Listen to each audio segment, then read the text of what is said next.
الحمد للہ وکفا وسلام علی عبادہ الذین اصطفیٰ اما بعد فاعوذ باللہ من الشیطان الرجیم بسم اللہ الرحمن الرحیم قل اعوذ برب الفلق من شر ما خلق ومن شر غاسق اذا وقب ومن شر النفاثات في العقد ومن شر حاسد اذا حسد سبحان ربک رب العزۃ عما یصفون وسلام علی المرسلین والحمد للہ رب العالمین اللہم صلی علی سیدنا محمد وعلی آل سیدنا محمد وبارک وسلم اللہم صلی علی سیدنا محمد وعلی آل سیدنا محمد وبارک وسلم اللہم صلی علی سیدنا محمد وعلی آل سیدنا محمد وبارک وسلم۔ اللہ رب العزت نے قرآن مجید فرقان حمید کی سورۃ الفلق کے اندر ارشاد فرمایا قل اعوذ برب الفلق۔ محبوب صلی اللہ علیہ وسلم آپ فرما دیجئے میں پناہ مانگتا ہوں صبح کے رب کی، من شر ما خلق، ان تمام مخلوقات کے شر سے جس کو آپ نے پیدا کیا، ومن شر غاسق اذا وقب، اور اندھیرے کے شر سے جب وہ چھا جائے، ومن شر النفاثات فی العقد، اور گرہوں کے اندر پھونکنے والیوں کے شر سے پناہ مانگتا ہوں، ومن شر حاسد اذا حسد، اور حسد کرنے والوں کے شر سے جب وہ حسد کریں۔ سورۃ الناس کے اندر اللہ رب العزت نے ارشاد فرمایا قل اعوذ برب الناس۔ محبوب صلی اللہ علیہ وسلم آپ کہہ دیجئے میں پناہ مانگتا ہوں لوگوں کے رب کی، ملک الناس، جو لوگوں کا بادشاہ ہے، الہ الناس، جو لوگوں کا معبود ہے، من شر الوسواس الخناس، وسوسہ ڈالنے والوں کے شر سے جو چھپ جاتا ہے، الذی یوسوس فی صدور الناس، جو لوگوں کے سینوں کے اندر وسوسے ڈالتا ہے، من الجنۃ والناس، وہ انسانوں میں سے ہو یا جنات میں سے۔ یہ قرآن عظیم الشان کی آخری دو صورتیں ہیں، سورۃ الفلق اور سورۃ الناس۔ ان دونوں صورتوں کو معوذتین کہا جاتا ہے۔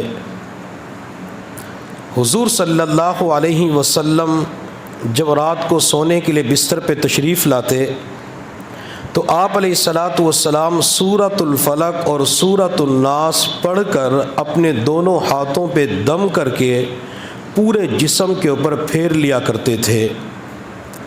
حضرت عائشہ صدیقہ رضی اللہ تعالی عنہا فرماتی ہیں جب حضور صلی اللہ علیہ وسلم مرض الوفات میں تھے، آپ کی طبیعت خراب تھی، شدید بخار تھا، سر میں درد تھا، تو نبی علیہ الصلاۃ والسلام شدید نقاہت کمزوری کی وجہ سے اپنا ہاتھ بھی اوپر نہیں اٹھا سکتے تھے۔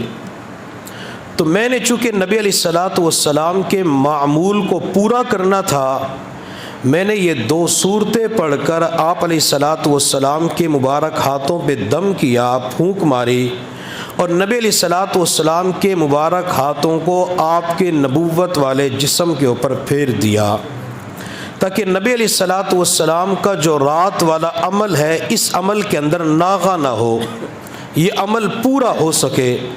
اور آپ علیہ الصلاۃ والسلام نے ارشاد فرمایا کہ جو رات کو سونے سے پہلے سورۃ الفلق اور سورۃ الناس پڑھے گا، اللہ تعالیٰ جنات، شیاطین، ہر قسمی بری مخلوق سے ان کی حفاظت فرما دیں گے۔ تو لہٰذا ہمیں چاہیے کہ رات کو سونے سے پہلے ان 2 صورتوں کا اہتمام ضرور کرنا چاہیے اور اپنے بچوں کو یہ صورتیں سکھانی چاہیے تاکہ رات کو سونے سے پہلے بچے ان 2 صورتوں کا اہتمام کریں۔ اب یہ جو بعض مرتبہ بچے رات کو سوتے ہوئے ڈر جاتے ہیں، بچے کو غم کو خوف لاحق ہو جاتا ہے، تو اس کی وجہ یہ ہوتی ہے کہ بعض مرتبہ نہ والدین کی زبان سے مسنون دعاؤں کا اہتمام ہوتا ہے، نہ ماں مسنون صورتوں کا اہتمام کرتی ہے۔ اگر گھر کے بڑے اور بچے ان 2 صورتوں کو پڑھ کے بستر کے اوپر لیٹتے ہیں تو اللہ تعالیٰ ہر قسم کے ڈر کو ختم فرما دیتے ہیں۔ ان 2 صورتوں کا شان نزول کیا ہے؟ ہو سکتا ہے کہ آج ماہ رمضان المبارک کا آخری دن ہو، کل کی بھی امید ہے، تو ان 2 صورتوں کو آج کے دن اکٹھا کر دیا تاکہ اس کو آج ہی مکمل کیا جا سکے۔ اور ہم نے جو 10 صورتوں کی ترتیب سورۃ الفیل سے بنائی تھی تاکہ 10 صورتوں کی تفسیر مکمل ہو سکے۔ اگر کل روزہ ہوا، اللہ نے زندگی دی، تو انشاءاللہ ہم جو نماز وتر کے اندر دعا پڑھتے ہیں اللہم انا نستعینک و نستغفرک، تو انشاءاللہ کل اس کی تشریح بیان کی جائے گی کہ ہم نماز وتر کے اندر جو دعا پڑھتے ہیں تو اس دعا کے اندر اللہ سے کیا مانگتے ہیں۔ اگر اس دعا کا ترجمہ مطلب ہمارے ذہنوں کے اندر ہوگا تو انشاءاللہ نماز وتر کے اندر اس دعا کے پڑھنے کا مزہ ہی علیحدہ ہوگا۔ حضور صلی اللہ علیہ وسلم جب مکہ مکرمہ سے مدینہ طیبہ ہجرت فرما کر تشریف لے گئے تو مدینہ طیبہ کے اندر یہودیوں کے 3 قبیلے آباد تھے، بنو نذیر، بنو قریظہ، بنو قینقاع۔ یہ پورے مدینہ طیبہ کے اندر ان کا ہولڈ تھا۔ مدینہ طیبہ کی چاہے وہ سبزی منڈی ہے، غلہ منڈی ہے، تجارتی مراکز ہے، تمام منڈیوں کے اوپر ان یہودیوں کا قبضہ تھا۔ اس دور کے اندر جو تعلیم کا سلسلہ تھا وہ یہودیوں کی تعلیم کا سلسلہ ہوتا تھا، حتیٰ کہ مدینہ طیبہ کے اندر 2 قبیلے اور آباد تھے، ایک اوس اور دوسرا خزرج۔ یہ 2 قبیلے آپس کے اندر ایک دوسرے کے دشمن اور مخالف بن چکے تھے۔ یہ دونوں قبیلے مدینہ طیبہ کے اندر یہودیوں کے ماتحت وقت گزارتے تھے۔ ان دونوں قبیلے والوں کے پاس زمینیں تھی، کھیتی باڑی کیا کرتے تھے، باغ لگایا کرتے تھے۔ پھر یہودیوں نے ان لوگوں سے زمینیں اجارے کے طور پہ لی اور ان لوگوں کو مزارع بنا دیا، گویا کہ اپنا غلام بنا دیا۔ وجہ کیا تھی؟ جب تک اکٹھے تھے تو اس وقت تک کسی کے ماتحت نہیں تھے۔ جب یہ 2 قبیلے آپس کے اندر جدا ہو گئے، ایک دوسرے کے جان کے دشمن بن گئے، ایک دوسرے کے مخالف بنے، تو پھر یہ غلامی کی زندگی گزارنے پہ مجبور ہو جاتے ہیں۔ ان دونوں قبیلوں کی آپس کے اندر اتنی دشمنی تھی۔ مدینہ طیبہ کے اندر ایک قلعہ تھا جس کا نام قلعہ بؤاس تھا۔ اوس اور خزرج کی آپس کے اندر اس قلعے مکان کے بارے میں، کوٹھی کے بارے میں جھگڑا کھڑا ہوا، حتیٰ کہ یہ جھگڑا ان کا 120 سال تک چلتا رہا۔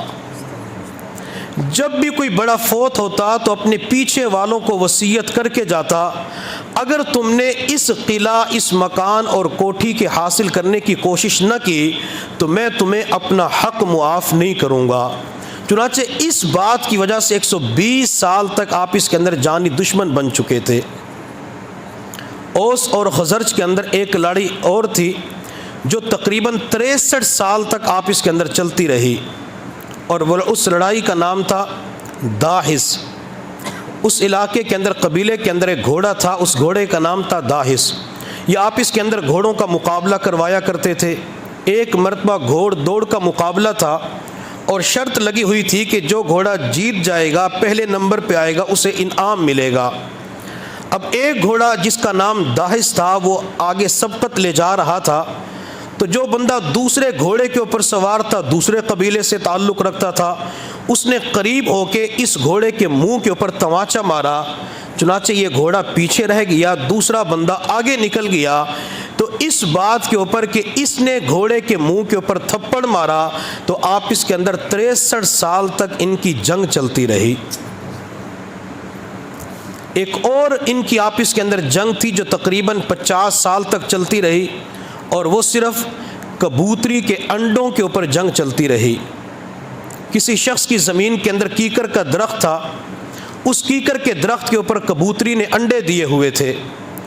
دوسرے قبیلے کے کسی فرد کی اونٹنی اس بندے کی زمین میں آئی، اس نے کیکر کے درخت سے لونگ کھانے کے لیے، پھلیاں کھانے کے لیے جو ہی شاخ اور ٹہنی کو زمین کی طرف کھینچا تو وہ کبوتری کے انڈے زمین پہ گر جاتے ہیں۔ اب کبوتری اور زمین، اس درخت کا مالک وہ سارا منظر دیکھ رہا تھا، اسے غصہ آیا تو اس نے غصے کے اندر آ کے اس اونٹنی کو مار دیا۔ جب اونٹنی کے مالک کو پتہ چلا تو اس نے آ کے زمین کے مالک کو مار دیا، حتیٰ کہ ان دونوں قبیلوں کے درمیان اس کبوتری کے انڈے کی وجہ سے تقریباً 50 سال تک لڑائی کا سلسلہ چلتا رہا۔ میرے محبوب صلی اللہ علیہ وسلم جب مکہ مکرمہ سے مدینہ طیبہ تشریف لے گئے، آپ علیہ الصلاۃ والسلام نے ان دونوں قبیلوں کے اوپر جا کے محنت کی۔ آپ علیہ الصلاۃ والسلام نے ان لوگوں کو سمجھایا، پھر وہ منظر بھی آیا، وہ وقت بھی آیا۔ میرے اللہ نے قرآن میں فرمایا اذ کنتم اعداء فالف بین قلوبکم فاصبحتم بنعمتہ اخوانا۔ تم اس وقت کو یاد کرو جب تم آپس کے اندر ایک دوسرے کے دشمن تھے، تم خون کے پیاسے بن چکے تھے، جان لینے کے اوپر تم تیار کھڑے ہوئے تھے، تو اللہ تعالیٰ نے تمہارے دلوں کے اندر محبت کو ڈال دیا، اللہ نے تمہارے دلوں کے اندر پیار کو ڈال دیا، اللہ نے تمہارے دلوں کے اندر الفت کو ڈال دیا۔ فَأَصْبَحْتُمْ بِنِعْمَتِهِ إِخْوَانًا، جب اللہ نے تمہارے دلوں کے اندر محبت کو ڈالا تو پھر تم آپس کے اندر ایک دوسرے کے بھائی بن گئے۔ اب وہ بھائی کیسے بن گئے؟ جب نبی علیہ السلام ہجرت فرما کے مدینہ طیبہ تشریف لے گئے تو کچھ لوگ انصار بنے، مکہ والے مہاجرین بنے۔ تو انصار نے مہاجرین سے کہا کہ میرے یہ 2 باغ ہیں، آپ مکہ سے خالی ہاتھ آئے ہیں، ایک باغ میں اپنے پاس رکھتا ہوں، دوسرا باغ میں آپ کو دے دیتا ہوں۔ اور اسی طرح آپ نے ایک واقعہ یہ بھی سنا ہوگا، بارہا پڑھا ہوگا کہ ایک جنگ کے موقع پہ ایک صحابی رضی اللہ تعالی عنہ فرماتے ہیں میں اپنے چچا ذات کی تلاش میں میدان کے اندر گھوم رہا تھا اور میں نے پانی کا مشکیزہ مٹکا اٹھایا ہوا تھا تاکہ زخمی کو پانی پلا سکوں۔ میں تلاش کرتے کرتے چچا ذات کے قریب پہنچا تو میں نے ان سے پوچھا کچھ چاہیے؟ تو اس نے اشارہ کر کے کہا کہ مجھے پانی پلا دو۔ جب میں نے اس کو پانی دینا چاہا تو قریب کوئی اور بندہ پڑا ہوا تھا، زخمی حالت میں تھا، اس نے اشارے سے پانی مانگا تو میرے چچا ذات بھائی نے کہا کہ پہلے اسے پلاؤ، میں بعد کے اندر پیوں گا۔ جب میں دوسرے کے پاس گیا تو تیسرا زخمی پڑا ہوا تھا، اس نے اشارے سے پانی مانگا تو میں نے پانی کا گلاس جب اس بندے کو پیش کیا تو اس کی روح پرواز کر چکی تھی۔ میں نے دوسرے کو پیش کیا، وہ بھی دنیا سے جا چکا تھا۔ جب میں اپنے چچا ذات بھائی کے پاس آیا تو اس کی روح بھی پرواز کر چکی تھی۔ ایک دوسرے کے لیے جان نچھاور کرنے والے بن گئے۔ وجہ کیا تھی کہ نبی علیہ الصلوۃ والسلام نے ان حضرات کا جو تزکیہ فرمایا تھا، جس کو تصوف و سلوک کی زبان کے اندر کہا جاتا ہے کہ روحانیت کے اوپر محنت کی گئی۔ جب نبی علیہ الصلوۃ والسلام تزکیہ فرماتے ہیں، روحانیت کی طرف توجہ دیتے ہیں، تو آپ اس کے اندر وہ ایک دوسرے کے بھائی بن جاتے ہیں۔ حضرات صحابہ کرام ایک دوسرے سے محبت کیا کرتے تھے، نبی علیہ الصلوۃ والسلام کے اوپر پھر جان فدا کرنے کے لیے تیار ہو گئے۔ جب افغانستان کے اندر جہاد شروع ہوا تو وہاں کے مجاہدین نے اپنی کارگزاری بیان کی کہ ایک وقت ایسا بھی آیا کہ ہم غار کے اندر محبوس ہو گئے، ہمارے پاس کھانے پینے کا سامان ختم ہو چکا تھا، حتیٰ کہ ہم نے درختوں کے پتے کھا کے گزارا کرنا شروع کیا، درختوں کے پتے بھی ختم ہو گئے، ہمارے پاس کچھ بھی نہیں تھا، غار کے اندر اندھیرا تھا، کھانا نہیں تھا، پانی نہیں تھا، ہم اس طرح بھوک کی حالت میں بیٹھے ہوئے تھے۔ تو مجاہدین میں سے ایک بندے نے کہا کہ جو حالات ہمارے اوپر آئے ہیں یہ حالات تو صحابہ کے اوپر بھی نہیں آئے، جو مشقتیں ہم اٹھا رہے ہیں یہ مشقتیں تو صحابہ کے اوپر بھی نہیں آئی۔ اللہ نے ان مجاہدین کو دکھانا تھا، اللہ نے سب کے اوپر نیند کو طاری فرما دیا۔ سب کی آنکھ لگ گئی اور اللہ نے سب کو ایک جیسا خواب دکھایا۔ ان مجاہدین نے خواب دیکھا کہ سارے مجاہدین ایک بس کے اندر سوار ہیں، اگلی سیٹوں کے اوپر حضرات صحابہ کرام سوار ہیں اور فرنٹ سیٹ کے اوپر نبی علیہ الصلوۃ والسلام تشریف فرما ہے۔ یہ بس پہاڑوں کی طرف، اونچائی کی طرف سفر کر رہی ہے، حتیٰ کہ جب بس درمیان کے اندر پہنچتی ہے تو بس کا ڈرائیور اعلان کرتا ہے کہ بس کی بریکیں فیل ہو چکی ہے۔ اب نبی علیہ الصلوۃ والسلام کی جان کا ذات کا معاملہ تھا تو مجاہدین کہتے ہیں کہ ہم نے جلدی جلدی بس سے نیچے چھلانگیں ماری، صحابہ نے چھلانگیں ماری، خواب دیکھ رہے تھے اور ہم تو پتھروں کی تلاش میں چلے گئے کہ پتھر لے کے آتے، کوئی پتھر بس کے ٹائر کے نیچے رکھیں گے، نبی علیہ الصلوۃ والسلام محفوظ ہو جائیں گے۔ مجاہدین کہتے ہیں ہم بڑے بڑے پتھر اٹھا کے جب بس کے قریب پہنچے تو دیکھ کے حیران رہ گئے، حضرات صحابہ کرام نے اپنے سر بس کے ٹائر کے نیچے دیے ہوئے تھے۔ اللہ نے فوراً دکھا دیا، تم میرے محبوب کے صحابہ کی بات کرتے ہو؟ میرے محبوب صلی اللہ علیہ وسلم کے صحابہ کے اوپر جو حالات آئے، جو تنگیاں آئی، مشقتیں آئی، قربانی آئی، وہ مشقتیں دنیا کے اندر کسی اور مخلوق کے اوپر نہیں آئی۔ یہ جو دو قبیلے تھے اوس اور خزرج، تو ان کے اوپر یہودیوں کا اتنا ہولڈ تھا کہ اپنی مرضی سے اپنے بیٹے یا بیٹی کی شادی نہیں کر سکتے تھے۔ جب بھی اپنے بیٹے یا بیٹی کی شادی کرنی ہوتی تو یہودیوں کے بڑے سردار کے پاس جاتے اور جا کے کہتے سردار جی بیٹی کی شادی فلاں جگہ پہ کرنا چاہتا ہوں، آپ کی اجازت ہے؟ اگر وہ یہودی سردار انہیں اجازت دیتا تو بیٹی کی شادی کر لیتے، اگر وہ اجازت نہ دیتا تو بیٹی گھر کے اندر زندگی گزارتی، حتیٰ کہ بوڑھی ہو کے وہ دنیا سے چلی جاتی۔ اور یہودیوں نے ان لوگوں کے اوپر یہ اصول قائم کیا ہوا تھا کہ جب بھی ہم آپ کے علاقے سے، آپ کے محلے سے گزریں گے تو آپ نے کھڑے ہو کر ہمارا استقبال کرنا ہے۔ اگر کوئی بندہ کسی یہودی کو دیکھ کر کھڑا نہ ہوتا تو اسے سزا دی جاتی تھی، اور کہا کرتے تھے کہ آپ نے سارے مسائل ہم سے آ کے سیکھنے ہیں۔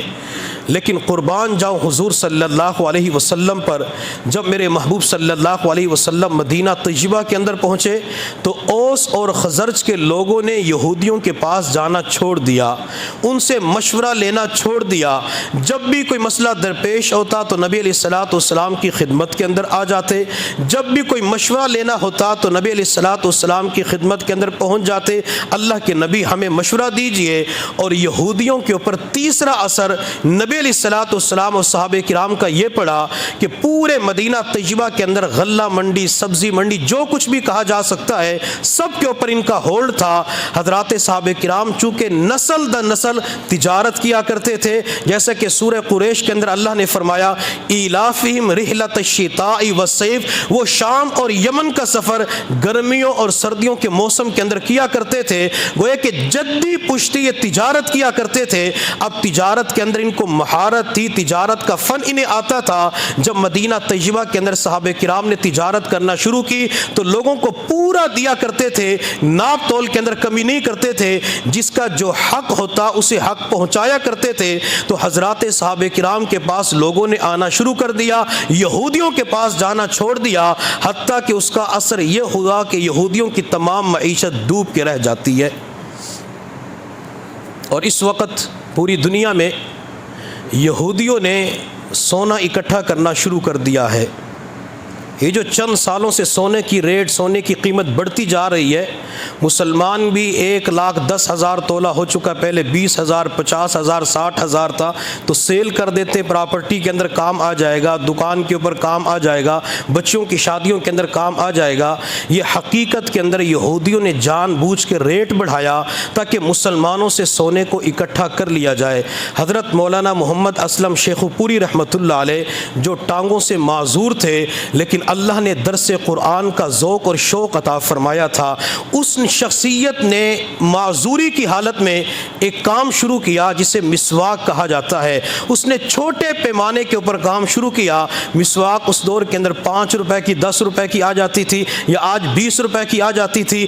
اللہ نے اس بندے کی امانت داری، دیانت داری کی وجہ سے، صدق نیت کی وجہ سے مسواک کے کام کو اتنا عروج اور قبولیت عطا فرمائی کہ مسواک پوری دنیا کے اندر پہنچ جاتی ہے، مکہ مکرمہ کے اندر، مدینہ طیبہ کے اندر پہنچ جاتی ہے۔ حضرت شیخ پوری رحمۃ اللہ علیہ فرمایا کرتے تھے کہ میں ایک مرتبہ حج کے سفر پہ گیا تو میں نے مکہ اور مدینہ کے بازاروں کے اندر اپنی مسواک فروخت ہوتے ہوئے دیکھی تو اس وقت میری آنکھوں میں آنسو آ گئے۔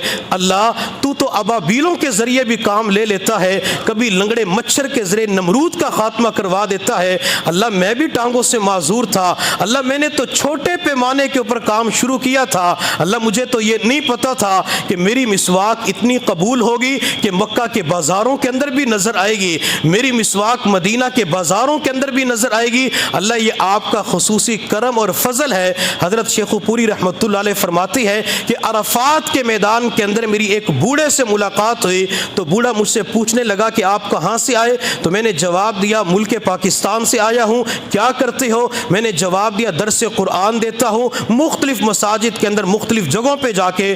تو وہ بوڑھا کہنے لگا بیٹا اپنے درس قرآن کے اندر لوگوں کو جا کے یہ بتلانا کہ اپنے پاس سونا ضرور جمع رکھنا، سونے کو کبھی نہ بیچنا، اگر سونا کبھی ضرورت کی وجہ سے بیچ دیا جاتا ہے تو بعد کے اندر اس سونے کو جمع کر لینا، یہ سونا زندگی کے اندر ایک مرتبہ مسلمانوں کے ضرور کام آئے گا، اور ایک وقت آئے گا یہ کرنسی ختم ہو جائے گی، یہ دراہم دینار ختم ہو جائیں گے، یہ ڈالر بھی ختم ہو جائیں گی، جو تجارت ہوگی وہ صرف اور صرف سونے کے اوپر ہوگی۔ نبی علیہ الصلوۃ والسلام کے زمانے کے اندر جو تجارت تھی وہ سونے کے سکوں کے اوپر ہوا کرتی تھی، آپ علیہ الصلوۃ والسلام کے زمانے کے اندر جو تجارت تھی وہ چاندی کے سکوں کے اوپر ہوا کرتی تھی۔ ایک بزرگ کے بارے میں آتے خواجہ عثمان خیر آبادی رحمۃ اللہ علیہ، ان کی پرچون کی دکان تھی۔ اب اس زمانے کے اندر چاندی کے لوگ سکے لے کے آتے، اب کوئی سکہ کھرا ہوتا کوئی کھوٹا ہوتا، جو سکہ زیادہ استعمال ہو جاتا اسے کھوٹا سکہ کہا جاتا تھا۔ حضرت کے پاس کوئی بھی بندہ سکہ لے کے آتا تو آپ تمام سکے قبول کر لیتے، کھرے سکوں سے کاروبار کیا کرتے تھے اور کھوٹے سکے اپنے پاس محفوظ کر لیتے۔ جب خواجہ عثمان خیر آبادی رحمۃ اللہ علیہ کا آخری وقت آیا تو اپنے غلام سے فرمایا کہ دکان کے فلاں کونے کے اندر ایک گٹو کے اندر وہ کھوٹے سکے پڑے ہوئے ہیں، وہ اٹھا کے لے آؤ۔ خادم اٹھا کے لایا تو خادم سے فرمایا کہ مجھے سہارا دے کے چارپائی کے اوپر بٹھاؤ۔ خادم نے بٹھا دیا تو خواجہ عثمان خیر آبادی نے وہ سارے کھوٹے سکے اپنی جھولی کے اندر ڈالے اور اللہ کی بارگاہ کے اندر جھولی پھیلا کے عرض کیا اللہ میں پوری زندگی آپ کے بندوں سے کھوٹے سکے قبول کرتا رہا، اللہ اب میرا آخری وقت آ چکا ہے، میرے پاس بھی کھوٹے اعمال ہیں، اللہ میرے کھوٹے اعمال کو قبول فرما لیجئے۔ تو تجارت سونے اور چاندی کے سکوں پہ ہوا کرتی تھی۔ اللہ گنجائش دے تو گھروں کے اندر زیورات ہونے چاہیے، زیورات رکھنے چاہیے، اگر کسی نے بیچ دیں تو کوشش کر کے ان زیورات کو گھر کے اندر رکھیں۔ خواتین بیچاری استعمال کر لیتی، خواتین جو ہے یہ کپڑے اور زیورات کی بڑی بھوکی ہوتی ہیں، انہیں کپڑے کو سوٹ لا کے دے دیں، زیور لا کے دے دیں تو اپنے خاوند کی تعریفوں کے پل باندھ دیتی ہیں کہ میرے خاوند نے میرے ساتھ یوں کیا، میرے خاوند نے مجھے یوں دیا۔ تو بات میں کر رہا تھا کہ اوس اور خزرج جو ہے انہوں نے یہودیوں کی بات ماننا چھوڑ دی۔ حضرات صحابہ کرام نے تجارت کی تو ان کی تجارت عروج پہ چلی جاتی ہے، گویا کہ عالمی منڈی کے اندر حضرات صحابہ کرام کی تجارت پہلے نمبر کے اوپر ہوتی ہے۔ اب جب یہودیوں نے دیکھا کہ اوس اور خزرج کے لوگوں نے آنا چھوڑ دیا، مشورہ کرنا چھوڑ دیا، ہم سے سامان لینا چھوڑ دیا، تو وہ نبی علیہ الصلوۃ والسلام کے ساتھ حسد کے اندر مبتلا ہو گئے۔ اور آپ علیہ الصلوۃ والسلام ان یہودیوں کی شرارتوں کو جانتے تھے، حضرات صحابہ کرام ان یہودیوں سے بڑے محتاط رہا کرتے تھے۔ چنانچہ ایک مرتبہ نبی علیہ الصلوۃ والسلام کے صحابی حضرت طلحہ رضی اللہ تعالی عنہ ان کی طبیعت خراب ہو گئی، آپ علیہ الصلوۃ والسلام تیمارداری کے لیے تشریف لے گئے۔ آپ علیہ السلام نے طلحہ کی طرف دیکھا تو آپ سمجھ گئے کہ طلحہ چند لمحوں کا مہمان ہے، طلحہ کے دنیا سے جانے کا وقت قریب آ چکا ہے۔ آپ علیہ الصلوۃ والسلام نے فرمایا کہ جب طلحہ دنیا سے چلا جائے تو مجھے اطلاع کر دینا۔ اللہ کے نبی وہاں سے مدینہ کی طرف تشریف لے گئے۔ طلحہ کا مکان کافی دور تھا۔ جب طلحہ نے آنکھیں کھولی تو اعز اقربا نے بتلایا کہ اللہ کے نبی تشریف لائے تھے، اور یوں فرمایا، حضرت طلحہ رضی اللہ تعالی عنہ نے لوگوں کے سامنے، اعز اقربا کے سامنے ہاتھ جوڑ کے کہا، اگر میں دن کے وقت فوت ہو جاؤں تو اللہ کے نبی کو اطلاع کر دینا، رات کے وقت فوت ہو جاؤں تو نبی علیہ الصلوۃ والسلام کو اطلاع نہ دینا۔ تو کسی نے کہا، طلحہ خیریت تو ہے، ہر بندے کی چاہت ہوتی ہے اللہ کے نبی تشریف لائیں گے، برکت ہو جائے گی، نماز جنازہ پڑھائیں گے، مغفرت ہو جائے گی، یا آپ کیا کہہ رہے ہیں؟ حضرت طلحہ رضی اللہ تعالی عنہ نے جواب دیا، مجھے اللہ کے نبی کے ساتھ بڑی محبت ہے، لیکن میرے آس پاس جو یہودی رہتے ہیں یہ روزانہ منصوبہ بناتے ہیں، پلاننگ کرتے ہیں کہ نبی علیہ السلام کو کیسے قتل کیا جائے، شہید کیا جائے۔ اگر اللہ کے نبی رات کے وقت میری وجہ سے تشریف لائیں گے تو ہو سکتا ہے کوئی یہودی آپ کو نقصان پہنچا دے، اور میں نہیں چاہتا کہ میری وجہ سے اللہ کے نبی کو کوئی تکلیف پہنچے، میری وجہ سے اللہ کے نبی کو ایذا پہنچے۔ چنانچہ حضرت طلحہ کا اللہ کی شان رات کے وقت انتقال ہو گیا۔ گھر والوں نے غسل دے کر، کفن پہنا کر، رات کے وقت میں نماز جنازہ پڑھ کے تدفین کر دی۔ اگلے دن نبی علیہ الصلوۃ والسلام کو اطلاع دی، اللہ کے نبی طلحہ دنیا سے جا چکے ہیں۔ تو میرے محبوب نے فرمایا، مجھے اطلاع کیوں نہ دی؟ اللہ کے نبی طلحہ نے یہ عذر پیش کیا تھا، تو آپ علیہ الصلوۃ والسلام نے فرمایا کہ مجھے طلحہ کی قبر پہ لے چلو۔ آپ علیہ الصلوۃ والسلام طلحہ کی قبر پہ تشریف لے گئے۔ قبر کے پاس کھڑے ہوئے تو محبوب صلی اللہ علیہ وسلم نے قبر کے پاس کھڑے ہو کے دعا مانگی اور ہاتھ اٹھا کے دعا مانگی، اے اللہ یہ طلحہ دنیا سے جا چکا ہے، اللہ طلحہ جب آپ سے ملاقات کرے آپ طلحہ کو دیکھ کر مسکرائیں، طلحہ آپ کو دیکھ کے مسکرائے۔ نبی علیہ السلام نے یہ طلحہ کو قبر کے اوپر دعا دی۔ اب یہاں نبی علیہ السلام نے ہاتھ اٹھا کے دعا مانگی، تو قبر کے اوپر ہاتھ اٹھا کے دعا کر سکتے ہیں؟ تو اس کے اندر علماء کرام، فقہاء کرام کی مختلف آراء ہیں۔ حضرت مولانا خیر محمد جلندری صاحب رحمۃ اللہ علیہ نے یہ جو نماز حنفی بچوں کو پڑھائی جاتی ہے اس کے اندر لکھا ہوا ہے کہ بغیر ہاتھ اٹھائے دعا کرنی چاہیے۔ حضرت مولانا سرفراز خان صفدر رحمۃ اللہ علیہ فرمایا کرتے تھے کہ ہاتھ اٹھا کے دعا کرنی چاہیے۔ تو ہر علاقے کے اندر اپنی اپنی ترتیب ہے، دونوں ثابت ہے، ہاتھ اٹھا کے بھی دعا کر سکتے ہیں، ہاتھ اٹھائے بغیر بھی قبر کے پاس کھڑے ہو کے دعا کی جا سکتی ہے۔ اور جب بھی قبر کے پاس کھڑے ہو کے دعا کریں تو قبر کی طرف رخ نہیں کرنا چاہیے، بلکہ انسان کو رخ قبلے کی جانب ہو، قبلے کی جانب رخ کر کے انسان دعا کرے اور مرنے والوں کے لیے ایصال ثواب کر دے۔ تو نبی علیہ الصلوۃ والسلام نے یہاں حضرت طلحہ کے لیے دعا دی کہ اللہ جب طلحہ آپ کی بارگاہ میں پہنچے آپ طلحہ کو دیکھ کے مسکرائیں اور طلحہ آپ کو دیکھ کے مسکرائے۔ اب جو یہودی مدینہ طیبہ کے اندر آباد تھے، کچھ یہودیوں کے مکانات مسجد نبوی کے بالکل قریب تھے۔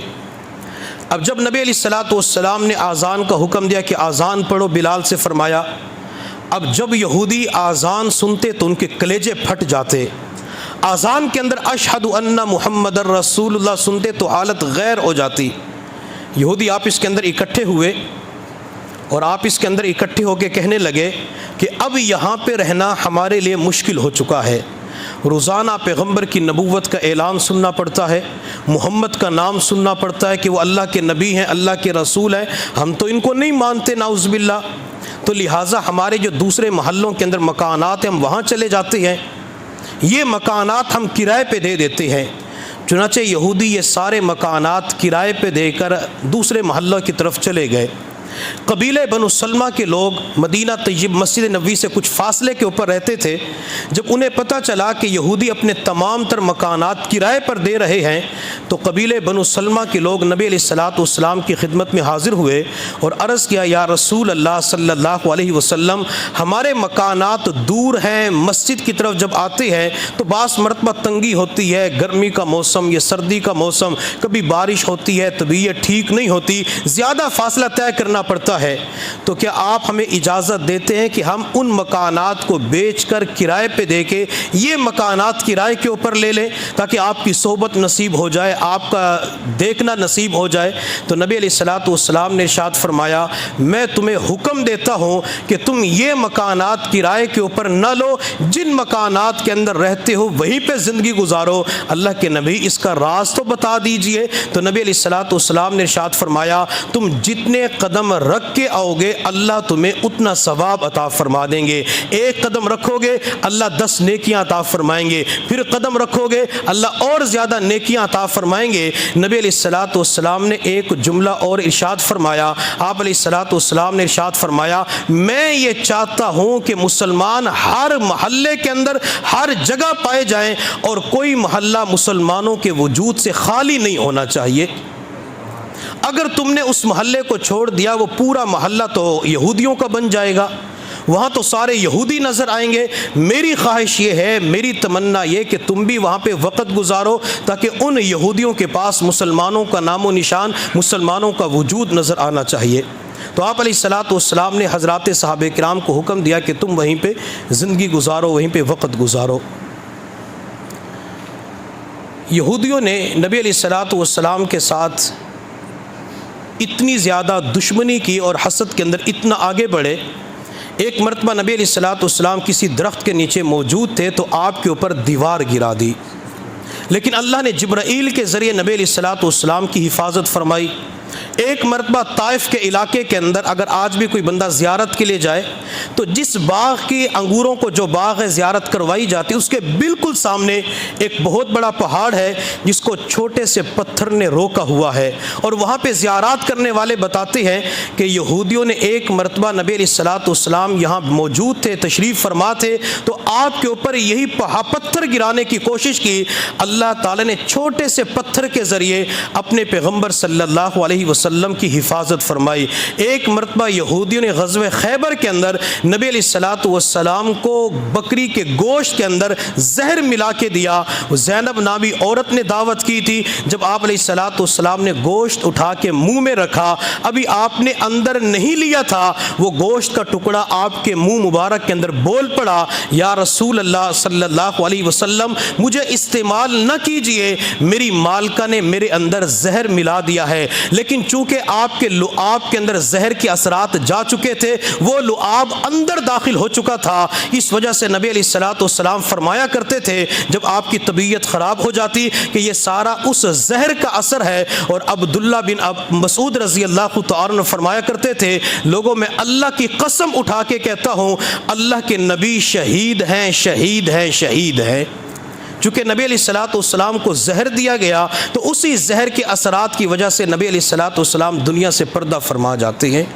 تو یہودی اتنا دشمنی کے اندر آگے بڑھ چکے تھے, اللہ نے اپنے پیغمبر کی حفاظت فرمائی.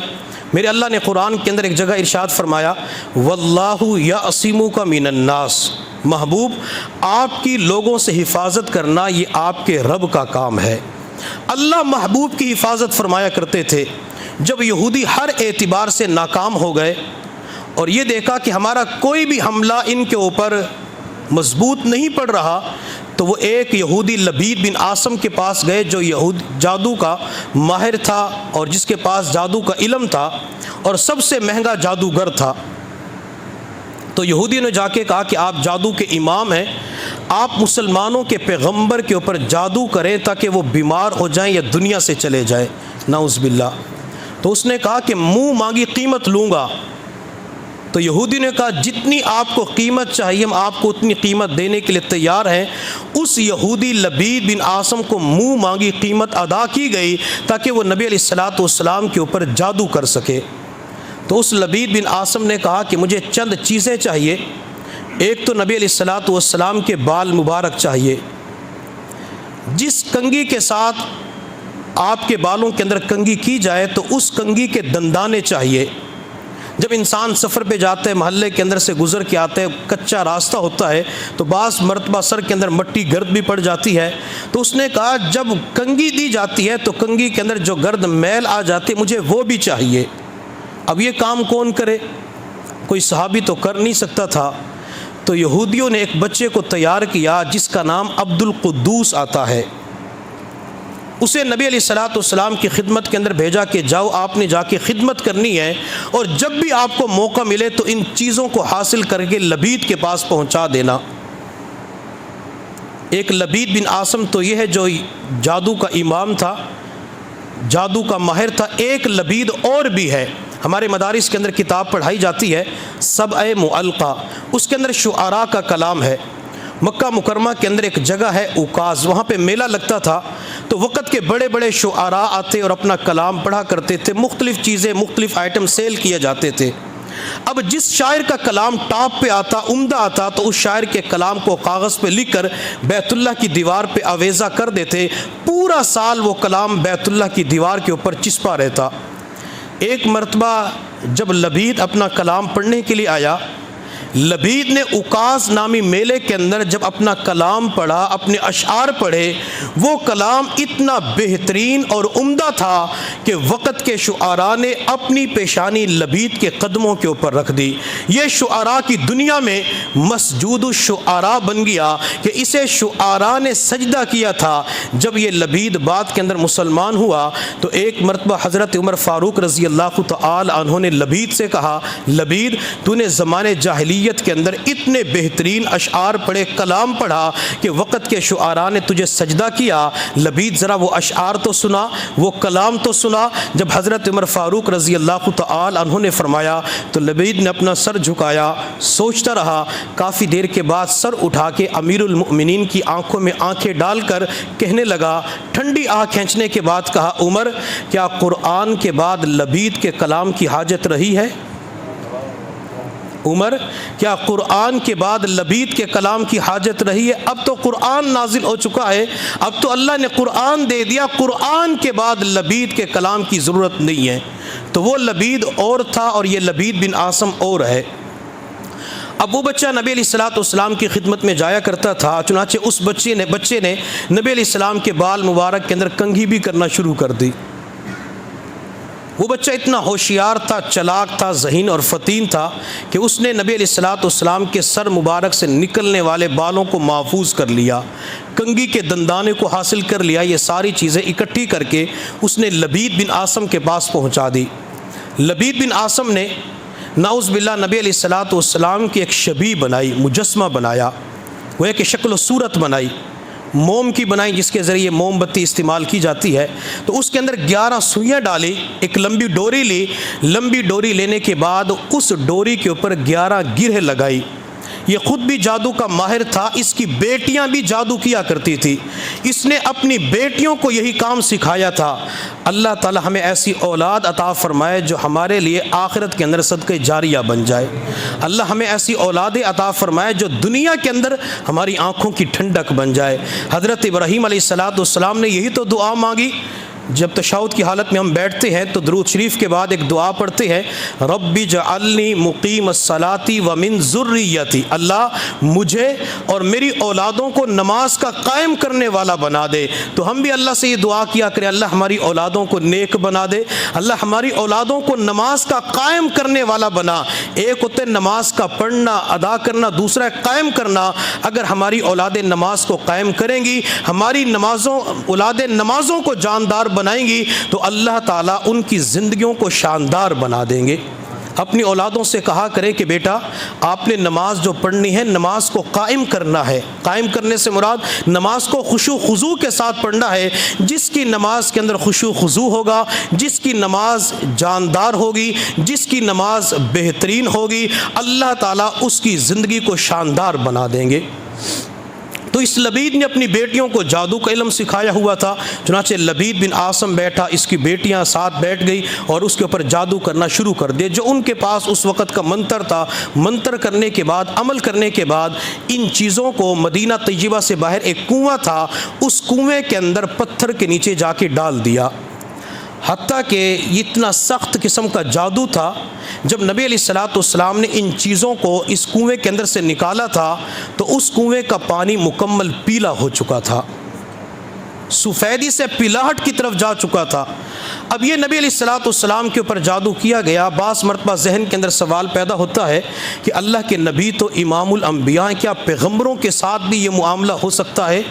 تو بات سمجھ لیں، جس طرح ہم بیمار ہوتے ہیں تو اللہ کے انبیاء بھی بیمار ہوتے ہیں، جس طرح ہمیں بخار ہوتا ہے تو انبیاء کرام کو بھی بخار ہوتا ہے، جس طرح ہمیں تکلیف ہوتی ہے انبیاء کرام کو بھی تکلیف ہوتی ہے، لیکن حضور صلی اللہ علیہ وسلم کے ساتھ یہ جو معاملہ کیا گیا، یہ معاملہ، یہ جادو آپ کو دینی معاملات کے اندر کسی اعتبار سے پیچھے نہ ہٹا سکا، البتہ جو دنیاوی معاملات تھے اس کے اندر یہ جادو اثر کر جاتا ہے۔ حتیٰ کہ کتابوں کے اندر لکھا ہوا ہے، حضرت عائشہ صدیقہ رضی اللہ تعالی عنہ فرماتی ہیں اس جادو کا نبی علیہ الصلوۃ والسلام کے اوپر اتنا اثر ہوا، آپ بعض مرتبہ کسی چیز کو کھا لیتے تو بھول جاتے تھے کہ میں نے کچھ کھایا ہے یا نہیں کھایا، آپ کسی پانی کو پیتے، شربت کو استعمال کرتے تو پینے کے بعد بھول جاتے تھے کہ میں نے پانی پیا ہے یا نہیں پیا۔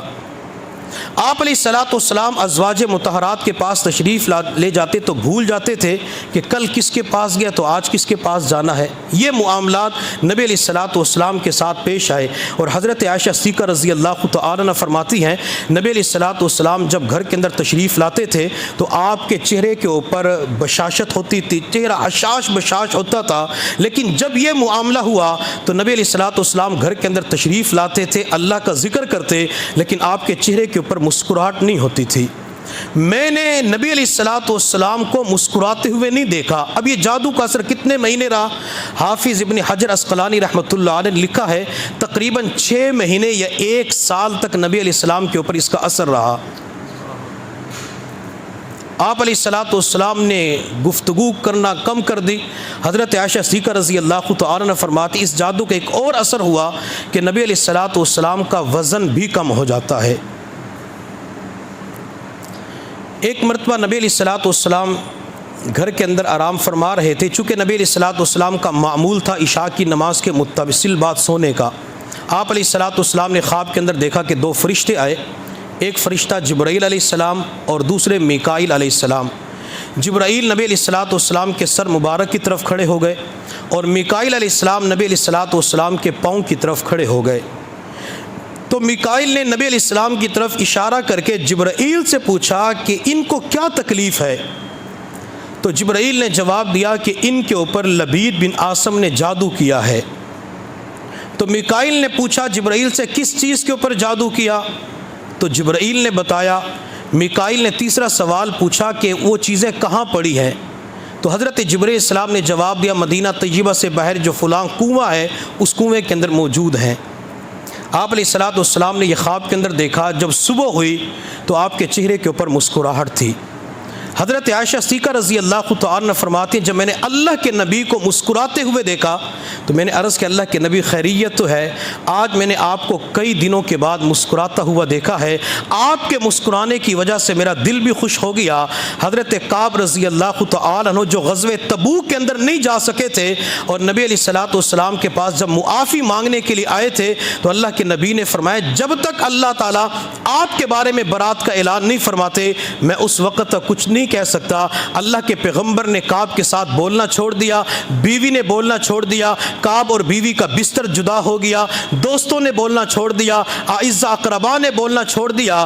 حضرت کعب فرمایا کرتے تھے حتی اذا ضاقت علیہم الارض بما رحبت، یہ زمین اپنی تمام تر کشادگی کے باوجود میرے اوپر تنگ ہو چکی تھی، کوئی بھی مجھ سے نہیں بولتا تھا، میں اللہ کے نبی کے پاس جایا کرتا تھا، اللہ کے نبی چہرہ دوسری جانب پھیر لیا کرتے تھے۔ جب 50 دن کے بعد اللہ نے میری توبہ کو قبول کیا، نبی علیہ السلام نے میرے پاس پیغام بھیجا، میں دوڑتا ہوا نبی علیہ السلام کی خدمت میں پہنچا۔ اللہ کے نبی نے مجھے 50 دن کے بعد جب مسکراتے ہوئے دیکھا تو میرا دل اسی وقت خوش ہو جاتا ہے۔ وہ 50 دن کی مشقتیں، 50 دن کا دکھ اور درد غم ایک طرف، نبی علیہ السلام کی مسکراہٹ ایک طرف، میں نے آپ کو مسکراتے ہوئے دیکھا، آپ کے مسکرانے کی وجہ سے میں اپنے پچھلے غم کو بھول جاتا ہوں۔ تو نبی علیہ السلام کی مسکراہٹ کو صحابہ کرام دیکھا کرتے تھے کہ اللہ کے نبی مسکراتے کیسے ہیں۔ تو حضرت عائشہ فرماتے جب میں نے اللہ کے نبی کو مسکراتے ہوئے دیکھا میرا دل خوش ہو گیا، تو میں نے عرض کہ یا رسول اللہ خیریت تو ہے؟ آپ علیہ السلام نے ارشاد فرمایا عائشہ میں جو بیمار تھا تو اللہ نے مجھے بیماری کا سبب اور وجہ بتا دی۔ اللہ کے نبی وہ کیا؟ تو نبی علیہ السلام نے پورا خواب عائشہ کو بتلا دیا۔ تو حضرت عائشہ صدیقہ رضی اللہ تعالی عنہا نے بات کے اندر نبی علیہ السلام کی خدمت میں عرض کہ اللہ کے نبی، جس بندے نے یہ غلط حرکت کی ہے آپ اس سے انتقام کیوں نہیں لیتے؟ تو نبی علیہ السلام نے ارشاد فرمایا، عائشہ جب اللہ تعالیٰ نے مجھے صحت عطا فرما دی، شفا عطا فرما دی، اب مجھے کسی اور طرف توجہ کرنے کی ضرورت نہیں ہے۔ آپ علیہ السلام نے حضرت علی، حضرت عمار رضی اللہ تعالیٰ عنہ، ایک تیسرے صحابی تھے، ان تین حضرات کو لیا۔ آپ کو خواب کے اندر جو کنواں دکھایا گیا تھا، نام بتایا گیا، نبی علیہ السلام اسی کنویں کے پاس تشریف لے گئے۔ آپ نے حضرات صحابہ کرام سے فرمایا کہ یہ چیزیں باہر نکال کے لاؤ۔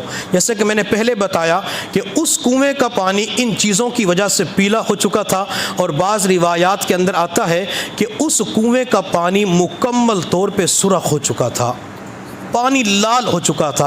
اتنا شدید قسم کا نبی علیہ السلام کے اوپر جادو کیا گیا۔ جب آپ علیہ السلام کے سامنے صحابہ کرام نے چیزیں باہر رکھی تو آپ نے ایک ڈوری کو دیکھا جس کے اوپر 11 گرہیں لگی ہوئی تھی۔ آپ علیہ السلام کے اوپر اس وقت اللہ تعالیٰ نے یہ سورۃ الفلق اور سورۃ الناس نازل فرمائی۔ سورۃ الفلق اور سورۃ الناس تقریباً 11 آیات کے اوپر مشتمل ہیں۔ 11 گرہیں لگی ہوئی تھی، تو اللہ نے اپنے نبی سے فرمایا کہ میرے محبوب ایک آیت پڑھیں، ادھر سے گرہ کھولے، آیت پڑھیں گرہ کھولے۔ نبی علیہ السلام فرماتے ہیں کہ جب میں آیت پڑھ کے گرہ کو کھولتا تو مجھے یوں محسوس ہوتا تھا گویا کہ میرے جسم سے سوئی نکل چکی ہے۔ میں پھر آیت پڑھ کے گرہ کھولتا تو مجھے اپنی طبیعت کے اندر راحت محسوس ہوتا، حتیٰ کہ جب 11 گرہیں کھول کے میں فارغ ہوا تو اللہ تعالیٰ نے مجھے مکمل طور پہ صحت عطا فرما دی۔ تو اس سے پتہ چلا کہ اگر کسی کے اوپر جادو ہو جاتا ہے یا جادو کے اثرات ہوتے ہیں، وہ لمبے وظائف کے چکروں کے اندر پڑنے کی بجائے، یہ قبرستان کے اندر چلہ کاٹنے کی بجائے، یہ پیر صاحب کو کالا بکرا دینے کی بجائے، یہ پیر صاحب کو کالی بھینس دینے کی بجائے، نبی علیہ السلام والا یہی عمل دہرائے، یہی عمل پڑھے، سورۃ الفلق اور سورۃ الناس۔ اللہ کے نبی کا ان صورتوں کی وجہ سے معاملہ ٹھیک ہو گیا۔ اگر نبی علیہ السلام کے نقش قدم پہ چلتے ہوئے یقین کے ساتھ ان صورتوں کا اہتمام کیا جائے گا، اللہ تعالیٰ ہر قسم کے جادو کے اثرات کو ختم فرما دیں گے۔ حضرت مولانا رشید احمد گنگوہی رحمۃ اللہ علیہ فرماتے ہیں کہ میرے پاس ایک شخص آیا تو اس نے آ کے اپنی کوئی مجبوری بتائی اور کہا کہ مجھے تعویذ چاہیے۔ حضرت گنگوہی رحمۃ اللہ علیہ نے فرمایا کہ مجھے تعویذ لکھنا نہیں آتا۔ تو اس نے کہا حضرت اتنے بڑے مولوی ہیں آپ مجھے تعویذ لکھ کے دیں، مجھے تو تعویذ چاہیے۔ حضرت گنگوہی نے فرمایا کہ میں نے آج تک تعویذ نہیں لکھا، مجھے لکھنا نہیں آتا۔ نہیں حضرت مجھے تو تعویذ چاہیے۔ نسوڑے کی گٹھلی کی طرح چپک گیا۔ حضرت گنگوہی رحمۃ اللہ علیہ فرماتے مجھے تعویذ لکھنا تو آتا نہیں تھا، میں نے کاغذ اٹھایا، قلم اٹھایا اور اس ٹکڑے کے اوپر لکھا، اللہ مجھے آتا نہیں، میں جانتا نہیں، یہ مانتا نہیں۔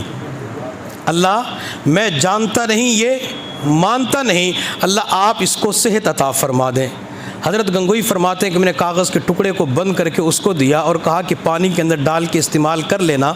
وہ چند دنوں کے بعد آئے اور حضرت کہ اللہ نے مجھے صحت عطا فرما دی۔ یہ جو ہمیں معاشرے کے اندر بعض مرتبہ تعویذات نظر آتے ہیں، یہ بخار کا تعویذ، یہ سر درد کا تعویذ، یہ فلاں کا تعویذ، یہ تعویذات نبی علیہ السلام سے ثابت نہیں ہے۔ کسی بزرگ نے قرآن کی آیت کسی کو لکھ کے دی یا بتائی، اس کا بخار دور ہو گیا تو وہ بخار کا تعویذ بن گیا۔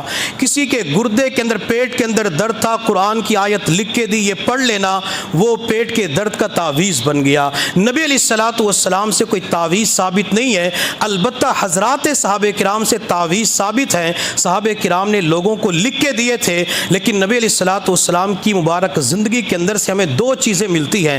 ایک تو نبی علیہ السلام کی مبارک زندگی سے ہمیں دم ملتا ہے، جیسے نبی علیہ السلام سورۃ الفلق اور سورۃ الناس یہ دونوں صورتیں رات کو پڑھ کے جسم کے اوپر دم کر لیا کرتے تھے۔ اور دوسرا نبی علیہ السلام سے ہمیں دعا ملتی ہے، بلکہ میں تو یوں کہوں گا شیخ الاسلام مفتی محمد تقی عثمانی دامت برکاتہ نے لکھا ہے کہ جو سب سے بڑا وظیفہ ہے تعویذات اور دم سے وہ دعا والا ہے۔ جس بندے کو دعا مانگنے کا وظیفہ مل جاتا ہے، دعا مانگنے کی توفیق مل جاتی ہے پھر وہ تعویذات کے پیچھے نہیں جاتا، پھر وہ جھاڑ پھونک کی طرف نہیں جاتا، بلکہ اللہ کی بارگاہ کے اندر دعا کرتا ہے تو اللہ تعالیٰ اسے صحت عطا فرما دیتی ہے۔ میرے محبوب صلی اللہ علیہ وسلم نے ایک حدیث کے اندر ارشاد فرمایا کہ اللہ تعالیٰ میری امت میں سے اتنے لوگوں کو بغیر حساب و کتاب کی جنت میں داخل فرمائیں گے، اور وہ کون لوگ ہوں گے؟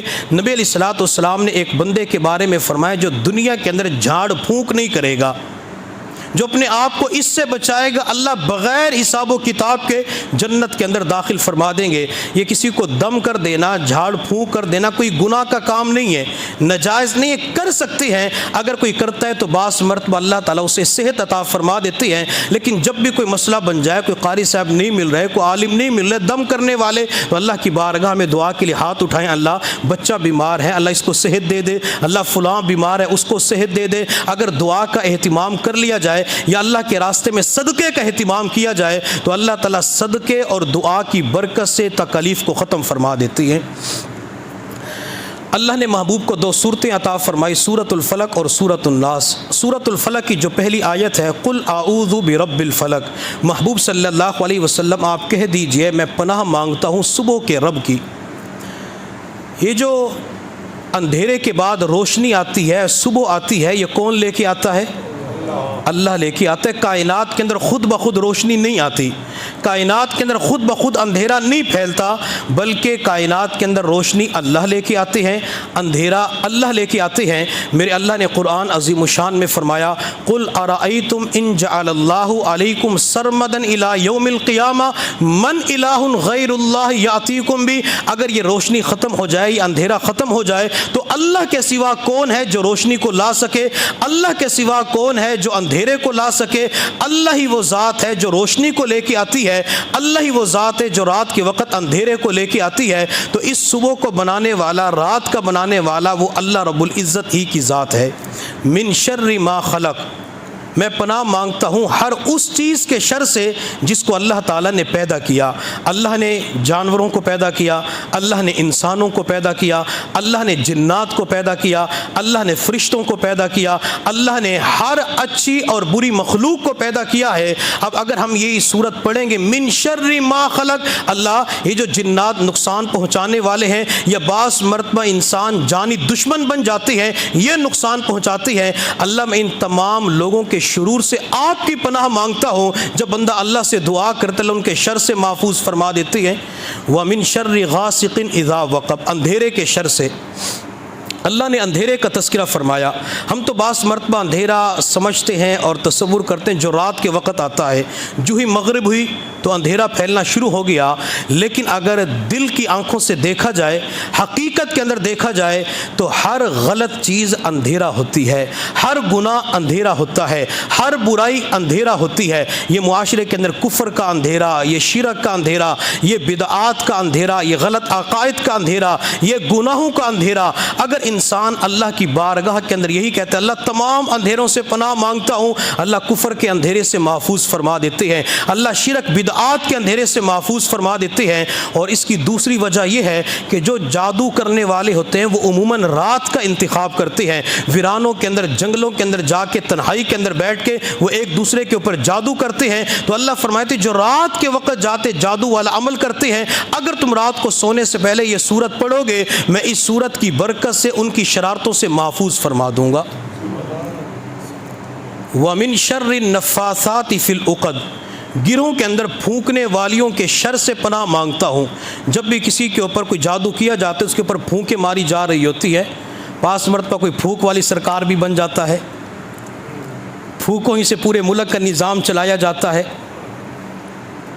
تو یہ جو ڈوری ہے یا دھاگا ہے یا کوئی بھی پیتل لوہے کی چیز ہے اس کے اوپر کچھ پڑھ کے غلط منتر کیا جاتا ہے، تو اس آیت کی برکت سے اللہ تعالیٰ ان کے شرور سے بچا لیتے ہیں۔ وَمِن شَرِّ حَاسِدٍ إِذَا حَسَدَ، اور حسد کرنے والوں کے شر سے جب وہ حسد کرے۔ یہ جو جادو کا عمل ہوتا ہے یا کالا علم ہوتا ہے، کالے علم کے حوالے سے بات سمجھ لیں۔ ہم کیا کہتے ہیں میرے اوپر کسی نے کالا علم کروا دیا، اور آپ حضرات نے دوسری طرف پڑھا ہوگا کہ علم ایک روشنی ہے، علم ایک العلم نور، علم ایک نور ہے، علم ایک روشنی ہے۔ اب ایک طرف ہم یہ کہتے ہیں کہ علم نور ہے، روشنی ہے، اور دوسری طرف کہتے ہیں کہ کالا علم ہے۔ تو علم کالا ہو سکتا ہے؟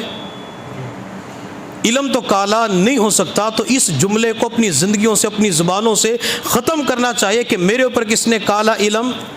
علم جو بھی ہوتا ہے وہ سفید ہوتا ہے، وہ روشن ہوتا ہے، وہ منور ہوتا ہے، نورانی ہوتا ہے۔ تو جب بھی کوئی بندہ کسی کے اوپر جادو وغیرہ کراتا ہے تو عموماً حسد کی وجہ سے کرواتے ہیں۔ حسد کیوں ہوتا ہے؟ اللہ کسی بندے کو دولت عطا فرما دیتے ہیں، اللہ کسی کو گاڑی، بہترین مکان، دکان، کاروبار عطا کرتے ہیں، کسی کا بچہ اچھی عہدے کے اوپر آ جاتا ہے، ملازمت اچھی مل جاتی ہے، تو لوگوں کے اندر جلن پیدا ہو جاتی ہے۔ آپ اس کے اندر جیلس کرنا شروع کر دیتے ہیں کہ اس کو یہ نعمت کیوں ملی ہے، یہ نعمت اس سے زائل ہونی چاہیے، یہ نعمت ختم ہونی چاہیے، چاہے مجھے ملے یا نہ ملے۔ اسے حسد کہا جاتا ہے۔ اور محبوب صلی اللہ علیہ وسلم نے فرمایا کہ حسد نیکیوں کو اس طرح کھا جاتا ہے جس طرح خشک لکڑی کو آگ کھا جاتی ہے۔ تو حسد کرنا ایک گناہ کبیرہ ہے، اپنے آپ کو حسد کے گناہ سے بچانا چاہیے۔ قل اعوذ برب الناس، آخری صورت کہہ دیجئے کہ میں لوگوں کے رب کی پناہ مانگتا ہوں۔ الہ الناس، ملک الناس۔ اللہ نے اس آخری صورت کے اندر اپنے 3 صفاتی ناموں کا تذکرہ فرمایا، رب، ملک، الہ۔ رب بادشاہ، معبود۔ اور سورۃ الفلق کے اندر میرے اللہ نے صرف ایک صفاتی نام کا تذکرہ فرمایا، قل اعوذ برب الفلق۔ اس کے بعد اللہ نے تمام خرابیوں کا تذکرہ کیا۔ تو اللہ اپنے بندوں کو بتلانا یہ چاہتے ہیں کہ دنیا کے اندر جتنی بھی خرابیاں ہیں، اگر تم ایک مرتبہ اپنے رب کو پکارو گے تو اللہ تعالیٰ ان خرابیوں کو ختم فرما دیں گے۔ پھر اللہ تعالیٰ نے دوسری صورت کے اندر 3 صفاتی ناموں کا تذکرہ کیا۔ تو اللہ اپنے بندوں کو بتلانا چاہتے کہ اس صورت کے اندر رب کے 3 صفاتی نام ہیں، لیکن ایک برائی اور خرابی کو بیان کیا گیا۔ اگر تم اس خرابی کے حوالے سے جو اتنی بڑی ہے، اگر تم اپنے رب کو بار بار پکارو گے تو میں پروردگار تم اس بڑی خرابی سے نجات عطا کر دوں گا۔ وہ بڑی خرابی کیا ہے؟ وہ بڑی خرابی شیطان ہے۔ جو شیطان ہم سے گناہ کرواتا ہے، جو دل و دماغ کے اندر گناہوں کے خیالات ڈالتا ہے، جو گناہوں کے وسوسے ڈالتا ہے، گندے قسم کے خیالات آتے ہیں، گناہوں کے خیالات آتے ہیں، بندہ ان کی پیروی کر لیتا ہے تو بندے کے لیے جہنم کا فیصلہ ہو جاتا ہے۔ اب یہاں پہ ایک نقطے کی بات سمجھیں کہ ہم کہتے ہیں نفس نے گناہ کروایا، شیطان نے گناہ کروایا۔ گناہ کون کرواتا ہے؟ آج تک شیطان نے اکیلے کسی بندے سے گناہ نہیں کروایا۔ جب اللہ نے آدم علیہ السلام کے سامنے شیطان کو سجدہ کرنے کا حکم دیا تو اس وقت کوئی اور شیطان تھا جس نے اس شیطان سے کہا ہو کہ آدم کو سجدہ نہ کرو؟ اس وقت کوئی اور شیطان نہیں تھا، بلکہ شیطان کا اپنا نفس تھا جس نے شیطان کو مجبور کیا کہ آدم کو سجدہ نہ کرو۔ تو شیطان نے آج تک اکیلے کسی سے گناہ نہیں کروایا۔ جب بھی شیطان گناہ کرواتا ہے تو انسانی نفس کے ساتھ مل کے گناہ کرواتا ہے۔ یہ نفس یا تو اکیلے گناہ کرواتا ہے یا شیطان کے ساتھ مل کے گناہ کرواتا ہے۔ اور میرے محبوب صلی اللہ علیہ وسلم نے صحابہ سے فرمایا، میرے صحابہ تم اس دوست کے بارے میں کیا کہتے ہو جس کو اچھا کھلاتے ہو، اچھا پلاتے ہو، اچھا پہناتے ہو، وہ تمہاری تذلیل اور رسوائی کا باعث بنتا ہے؟ میرے محبوب صلی اللہ علیہ وسلم نے فرمایا ایک دوست ہے جس کو تم اچھا نہیں کھلاتے، اچھا نہیں پلاتے، وہ تمہاری عزتوں کا باعث بن جاتا ہے۔ تو حضرات صحابہ کرام نے عرض کہ اللہ کے نبی، جس کو اچھا کھلائے، اچھا پلائے، اچھا پہنائے، ہماری ذلت کا باعث بن جائے، برا دوست ہے؟ تو آپ علیہ السلام نے فرمایا وہ تمہارا اپنا نفس ہے جو تمہارے پہلو کے اندر ہے۔ نفس تقاضا کرتے کہ اچھا کھلاؤ، نفس تقاضا کرتے حرام کھلاؤ، نفس تقاضا کرتے مشتبہ چیزیں کھلاؤ، اپنے نفس کی چاہت کو پورا کرتے ہوئے ہر چیز کھلا دیتے ہو۔ نفس کہتے کہ اچھا پہناؤ، حلال کا ہے، حرام کا ہے، تم اپنے نفس کی پیروی کرتے نفس کی چاہت کو پورا کر دیتے ہو، اس نفس کو اچھا کھلاتے ہو، اچھا پہناتے ہو، یہ قیامت کے دن تمہاری ذلت اور رسوائی کا باعث بنے گا۔ تو شیطان نے آج تک اکیلے گناہ نہیں کروائے، جب بھی گناہ کروائے نفس کے ساتھ مل کے کروایا۔ تو ہمیں کیسے پتہ چلے کہ یہ گناہ کا خیال شیطان نے ڈالا، یہ نفس نے ڈالا؟ اگر کسی گناہ کا خیال بار بار آ رہا ہے تو وہ نفس کی طرف سے ہوتا ہے۔ مثال کے طور پہ میں ایک مثال دیتا ہوں، کوئی بندہ گلی سے گزر رہا ہے تو سامنے سے ایک لڑکی جا رہی ہے، بے پردہ خاتون ہے، بے پردہ عورت ہے، اب نفس تقاضا کرتے کہ ایک مرتبہ اسے دیکھ لو، یہ کہتے نہیں دیکھنا، نظریں جھکا لیتا ہے۔ نفس پھر کہتے اس کی چال کو دیکھ لو، کہتے نہیں دیکھنا۔ نفس پھر کہتا ہے اس عورت کے سمارٹ جسم کو دیکھ لو، اس کے مسکرانے کو دیکھ لو۔ گناہ ایک ہی ہے لیکن خیال بدل بدل کے آ رہا ہے۔ یہ جو خیال بدل بدل کے آتا ہے یہ نفس کی طرف سے ہوتا ہے، اور جب کسی انسان کے دل و دماغ کے اندر یہ خیال آتا ہے کہ یہ جھوٹ بولو، کہتے جھوٹ نہیں بولنا، تو چند ہی لمحوں کے بعد غیبت کا خیال آ جاتا ہے، غیبت نہیں کرتا تو چند ہی لمحوں کے بعد حسد کا خیال آ جاتا ہے۔ گناہوں کا بدل کے آنا یہ شیطان کی طرف سے ہوتا ہے، گناہ کا خیال بدل کے آنا یہ نفس کی طرف سے ہوتا ہے، اور گناہ بدل کے آنا یہ شیطان کی طرف سے ہوتا ہے۔ تو جب بھی گناہوں کے خیالات پیدا ہوں تو اس وقت اس کے اوپر عمل نہیں کرنا چاہیے۔ اور ایک بات یہاں پہ یہ بھی سمجھ لیں، جو بندہ اپنے دماغ کے اندر جان بوجھ کے گندے خیالات لے کے آتا ہے وہ گناہوں کے خیالات کو سوچنا شروع کر دیتا ہے، ان کی میزبانی شروع کر دیتا ہے، تو اس پر بھی اللہ کی طرف سے پکڑ ہوتی ہے۔ اگر بندہ عمل کر لے تب بھی پکڑ ہوتی ہے، عمل نہ کرے صرف جان بوجھ کے خیال لے کے آیا تب بھی بندے کی پکڑ ہوگی۔ میرے اللہ نے قرآن میں فرمایا ان تبدوہ او تخفوہ یحاسبکم بہ اللہ، تم اپنے دماغ کے خیالات ظاہر کرو یا اسے چھپا کے رکھو، اللہ تعالیٰ قیامت کے دن تمہارا محاسبہ کرے گا۔ میرے اللہ نے قرآن عظیم الشان کے اندر مجرمین کی سزاؤں کا بیان فرمایا، ان میں سے ایک سزا یہ بھی بیان فرمائی یصب من فوق رؤوسہم الحمیم، مجرمین کے سروں پہ کھولتا ہوا گرم گرم پانی ڈالا جائے گا۔ اب سر کے اوپر حمیم پانی کیوں ڈالا جائے گا؟ چونکہ سر کے اندر دماغ تھا، یہ دماغ گندے خیالات کا مرکز بنا ہوا تھا، اس دماغ کو پاک کرنے کے لیے، صاف کرنے کے لیے کھولتا ہوا پانی ڈالا جائے گا۔ بعض مرتبہ نوجوان نمازی حضرات پریشان ہوتے ہیں کہ مجھے گندے خیالات آتے ہیں، تو میں صرف آسان لفظوں کے اندر اس کو بیان کر دیتا ہوں۔ خیالات کا آنا برا نہیں ہے، خیالات کو لانا برا ہے۔ اگر کسی کو گندے خیالات خود بخود آتے اس کے اوپر پکڑ نہیں ہے، مؤاخذہ نہیں ہے۔ اگر کوئی بندہ جان بوجھ کے خیالات کو لے کے آتا ہے، کسی گناہ کے بارے میں سوچنا شروع کر دیتے، اس کے تانے بانے بننا شروع کر دیتا ہے، تو اس کے اوپر اللہ کی طرف سے بندے کی پکڑ ہوتی ہے۔ بعض مرتبہ وہم کے مرض کے اندر لوگ مبتلا ہو جاتے ہیں، تو ہرگز وہم کے مرض کے اندر مبتلا نہ ہو۔ بعض مرتبہ شک کے اندر مبتلا ہو جاتے ہیں، علماء کرام سے رابطہ کر کے ان سے شکوک و شبہات کے بارے میں، وہم کے بارے میں، خیالات کے بارے میں ضرور پوچھا کریں، وہ رہنمائی کریں گے، اللہ تعالیٰ ان تمام بیماریوں سے محفوظ فرما دیں گے۔ میں نے پچھلے سال یہ وہم، خیالات اور شکوک و شبہات کے اوپر تقریباً 6 بیانات کیے تھے، تو وہ بیانات یوٹیوب چینل کے اوپر پڑے ہوئے ہیں، تو ان بیانات کو بندہ سن لے جو بعض مرتبہ شک کے اندر مبتلا ہو جاتا ہے یا خیالات کے اندر، وساوس کے اندر مبتلا ہو جاتا ہے، ان 6 بیانات کو سننے کی وجہ سے الحمدللہ وہ جو اشکالات بعض مرتبہ ہوتے ہیں وہ سارے ختم ہو جاتے ہیں۔ حضرت مولانا رشید احمد گنگوئی رحمۃ اللہ علیہ فرماتے ہیں کہ میں ایک مرتبہ وضو کر کے مسجد کی طرف آ رہا تھا، تو مجھے خیال آیا کہ کوہنی آپ نے صحیح نہیں دھوئی۔ فرماتے میں پانی کی طرف چلا گیا، اپنی کوہنی کو دوبارہ دھو کے آیا، تو پھر خیال آیا، وسوسہ آیا کہ آپ کا تو پاؤں خشک رہ گیا۔ میں دوسری مرتبہ پاؤں کو دھونے کے لیے چلا گیا، جب پاؤں دھو کے تیسری مرتبہ مسجد کے اندر داخل ہوا تو پھر خیال آیا کہ آپ نے تو چہرہ صحیح نہیں دھویا۔ کہتے میں پانی کی طرف جا رہا تھا تو اچانک اللہ رب العزت کا کرم ہوا، اللہ نے یہ معاملہ میرے سامنے منکشف کر دیا، مطلع کر دیا۔ تو میں نے کہا سرکار یہ آپ ہیں؟ سرکار یہ آپ ہیں؟ کیا مطلب؟ شیطان اور نفس، کہ وہ کہہ رہا تھا کہ آپ کا وضو پورا نہیں ہوا۔ کہتے جب مجھے یہ کہا کہ آپ نے چہرہ نہیں دھویا تو میں نے کہا ٹھیک ہے، پہلے 2 مرتبہ تو آپ کی پیروی کر لی، پہلے 2 مرتبہ تو آپ کا مرید بن گیا، لیکن اس مرتبہ آپ کا مرید نہیں بنتا، اس مرتبہ آپ کی نہیں مانتا۔ فرماتے اس دن کے بعد میں نے خیالات کی طرف توجہ نہیں دی، میں نے ان وساوس کی طرف، وہم کی طرف توجہ نہیں دی، اللہ تعالیٰ نے اس مرض کو ختم فرما دیا۔ تو شیطان جو ہے یہ وساوس ڈالتا ہے۔ اگر ان 2 صورتوں کا اہتمام ہوگا تو ان 2 صورتوں کی برکت سے اللہ تعالیٰ جادو کے اثرات کو ختم فرمائیں گے۔ اللہ تعالیٰ جتنی بھی مخلوقات کی طرف سے ایذا پہنچنے والی ہوتی ہیں اللہ تعالیٰ ان سے حفاظت فرمائیں گے۔